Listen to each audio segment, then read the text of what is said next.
Hi ಎಲ್ಲರಿಗೂ ನಮಸ್ಕಾರ. ನಾನು ನಿಮ್ಮ ನೆಚ್ಚಿನ ಅರುಣ್, ಮೈಸೂರು ಹುಡುಗ. ಮಾಡುವ ನಮಸ್ಕಾರಗಳು. ಏನಂದರೆ ವೈಟ್ಫೀಲ್ಡ್ಗೆ ಹೋಗ್ಬೇಕಾಯಿತು. ಏನಕ್ಕಂದರೆ ಬಿಕಾಸ್ ನಾವು ಅಮ್ಮನ ಅಡ್ಮಿಟ್ ಮಾಡಿದ್ರು. ಅದು ಅವ್ರನ್ನ ನೋಡಿಕೊಂಡು ಹೋಗೋಣ ಅಂತ ಫ್ಯಾಮಿಲಿ ಜೊತೆ ಹೋಗ್ತಾಯಿದ್ರಿ. ನೆಕ್ಸ್ಟ್ ಪಾರ್ಕಿಂಗ್ ಮಾಡಿ ಹೋಗ್ಬಿಟ್ಟು ನೋಡಾದ್ಮೇಲೆ ಒಂದು ಸ್ವಲ್ಪ ಹೊಟ್ಟೆ ಹಸಿತಾಯಿತು. ಆಮೇಲೆ ಫುಡ್ ಅಲ್ಲೆಲ್ಲೂ ಸಿಗೋಲ್ಲ, ಸ್ವಲ್ಪ ಕಾಸ್ಟ್ಲಿ ಇದೆ. ಅದಕ್ಕೋಸ್ಕರ ಏನು ಮಾಡಿದ್ರೆ ಒಂದು ಟೀ ಮತ್ತು ಒಂದು ಸಮೋಸ ತಿಂದೆ ನಾನು.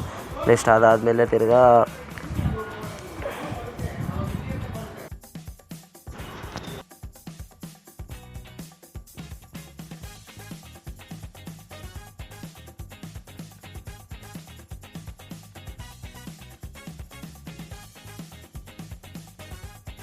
ಹೊಟ್ಟೆ ಹಸಿ ಅಂತ ಇದ್ದರು. ಅದಕ್ಕೆ ಆರ್ಡ್ರ್ ಮಾಡಿಬಿಟ್ಟು ನೆಕ್ಸ್ಟ್ ಅವ್ರನ್ನ ಕರ್ಕೊಂಡು ಹೋದೆ.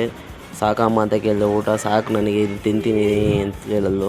ನನಗೂ ಕೊಡೋದಿದ್ದು ನನಗೆ ಸಾಲಲ್ಲ, ನಿನಗೇನು ಕೊಡಲಿ ನಾನು ಅಂದು. ಸರಿ ಆಯ್ತು ಬಿಡಮ್ಮ, ನೀನು ಒಬ್ಬನೇ ತಿನ್ನು ಅಂತೇಳಿ. ಮಗುಗಾರು ಕೊಡೆ ಅಂತ ಹೇಳಿದೆ. ಮಗುಗೆ ಕೊಡೋಕ್ಕಾಗಲ್ಲ, ನನಗೆ ಬೇಕಿದು ಅಂತ ಹೇಳಿದ್ಲು. ಸರಿ ಆಯಿತು ಅಂತ ಸುಮ್ಮನೆ ಅದೇ. ಆಮೇಲೆ ಮಗುನೇ ಅದು ಎತ್ಕೊಂಡು ತಿಂತಾಯಿತ್ತು. ಸರಿ ಆಯಿತು. ವಿಡಿಯೋ ಇಷ್ಟ ಲೈಕ್ ಮಾಡಿ, ಶೇರ್ ಮಾಡಿ, ಕಮೆಂಟ್